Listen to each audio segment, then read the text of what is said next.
This is Hero again. What's on the agenda for this morning? Okay, I think you've seen this Chinese elm before. It's the one that goes up and then come back down. I don't have a style name for that one yet. And this one here, the ginkgo, I think we did a chapter on that. That is my moon viewing style. So what are we going to do today? Well, I got these samples here. And let's talk about the whip. Well, the whip is how I got these two started. What is a whip? Well, a whip is nothing but a plant that was let go and grown straight up. Okay, this one was sort of intentional.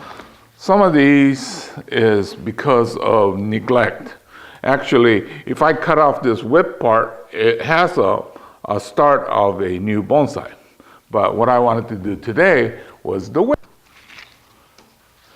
There's a couple of basic information that you should know about working with the whip. And also, if you tend to wire, this is a good thing to know. Let the soil dry out as much as you can. What happens is when there is less water within the system, it becomes limp and more workable.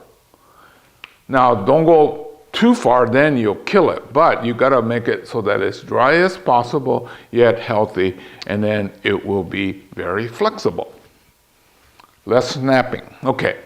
The other thing is flex it. So that's what I've been doing with this. I've been drying the soil out for the last 4 or 5 days.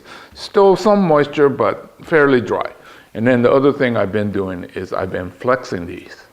So this works well with this whip style that we're going to be working on, but it also works well when you have to wire a branch. I thought I'll go ahead and do something like the moon viewing. It has that circle in the middle. So I'll come around somewhat like this, tie it, and then I think what I'm going to do is create an apex on top of the circle. Hey, we could also call it the roundabout. Okay, I think I got my O in here, or it's more like an egg shape. You notice that I didn't cut this other part off? Well, I'm going to now, but especially when you're doing this kind of technique, even with all the precautions that I talked about, it could still snap. That's why I left the other part in case it did snap, then I'll go back to another plant. But now that I know for sure that I'm okay, I'll go ahead and cut the rest. Okay, so this is what I have. So the tentative plan is it's going to come up here. This is the trunk that made a complete loop. And then I think I'm going to form a new apex as we go on, and then put a typical bonsai top. I thought that'd be kind of cool. So that's the next one here is a Chinese elm.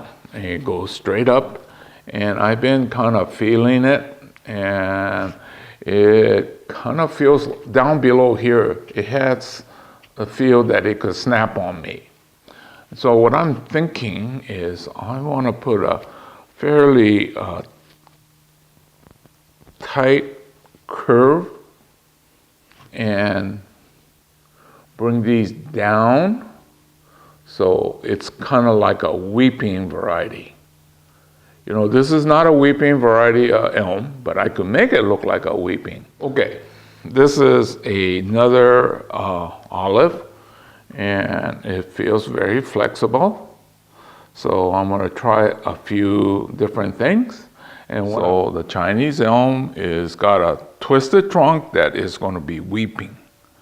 And the one in the middle is more or less the moon viewing. So we got this circular thing in the middle, and then I'll try to put a new apex on it. And the one on the left, this little guy here, I have no idea. I just twisted and turned and things like that. So, hey, it might turn out good or maybe not. But you know what? Basically, let's not take this bonsai thing too seriously. Let's just have some fun. So this is more towards a